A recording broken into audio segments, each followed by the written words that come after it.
Still photo হয়ে গেছে। আন্তর্জাতিক কলকাতা বই মেলায় পূর্ণিমার আলো সাহিত্য পত্রিকার যে আন্তর্জাতিক চিন্তা ভাবনা, কবি, সাহিত্যিক এবং সম্পাদক, বিশিষ্ট সংগঠক রমেন মজুমদার যেভাবে এই পত্রিকাটিকে ষষ্ঠ বর্ষের সামনের দিকে নিয়ে চলেছেন, এগিয়ে চলেছেন, এটা একটা আন্তরিকতার দাবি রাখে।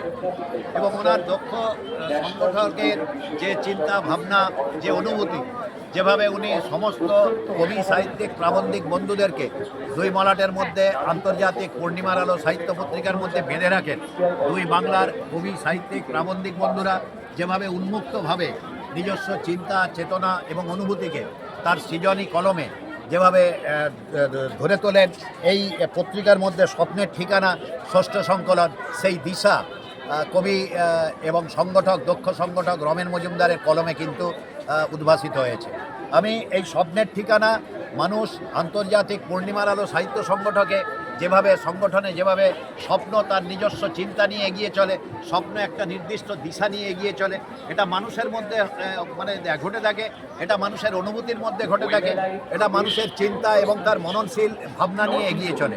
স্বপ্নের ঠিকানা আন্তর্জাতিক পূর্ণিমার আলো সাহিত্য পত্রিকা তার ষষ্ঠ বর্ষে যেভাবে রমেন মজুমদারের দক্ষ নেতৃত্বের সামনে আসছে, ওনার প্রতি আমার আন্তরিক শ্রদ্ধা রইল, শুভেচ্ছা রইল, ভালোবাসা রইল এবং শুভকামনা রইল।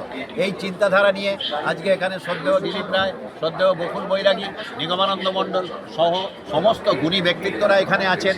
হ্যাঁ, এবং আপনাদের প্রত্যেকের ভালোবাসা, প্রত্যেকের সহানুভূতি, প্রত্যেকের আন্তরিকতা নিয়ে আমি জানি পূর্ণিমার আলো আন্তর্জাতিক সাহিত্য পত্রিকা এইভাবেই রমেন মজুমদারের দক্ষ নেতৃত্বে এগিয়ে যাবে। আমি ওনার প্রতি, এই পত্রিকার প্রতি আমার আন্তরিক শ্রদ্ধা, শুভেচ্ছা ও ভালোবাসা জানালাম।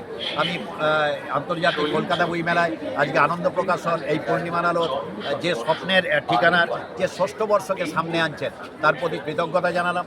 এবং সবাই মিলে ভালো থাকুন, সুস্থ থাকুন, আন্তর্জাতিক 49তম কলকাতা বই মেলাকে উপভোগ করুন। এবারে আমি একটু রমেন মজুমদার নামটা দেখছেন, যেটা আন্তর্জাতিক পূর্ণিমার আলো সাহিত্য পত্রিকা। এই পূর্ণিমার আলো সাহিত্য পত্রিকা উনি হচ্ছেন প্রতিষ্ঠাতা এবং সংগঠক, একটু খারাপ, ঠিক আছে, এবং উনি একজন দক্ষ সংগঠক। যারা এই লেখার জগতে আছেন, বিশিষ্টজন যারা লেখার জগতে আছেন, তারা রমেন মজুমদারের নাম শুনে থাকবেন। এপার বাংলা ওপার বাংলায় উনি সমভাবে জনপ্রিয়তা লাভ করেছেন। এবং এই যে স্বপ্নের ঠিকানাটা যে পত্রিকাটা বের করলেন, এটা আনন্দ প্রকাশনের হাত ধরে বের হলো। জানবেন এর মধ্যে গুণগত মানের দিক দিয়ে এটা খুব উন্নত এবং সর্ব অর্থে অর্থবহ।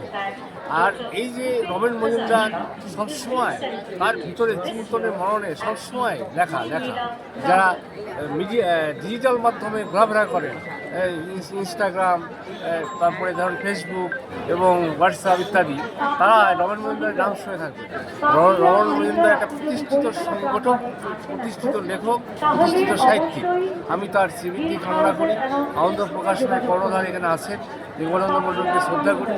তিনি এইরকম মানুষকে তুলে ধরছেন, এগিয়ে ধরছেন, এই জন্য আনন্দ প্রকাশনেরকে আমি সাধুবাদ জানাই। আগামী দিনে এই আন্তর্জাতিক পূর্ণিমার আলো সাহিত্য পত্রিকা সাহিত্য জগতে আরও শ্রীবৃদ্ধি ঘটবে, এটা আশা রাখি। ভালো থাকবে।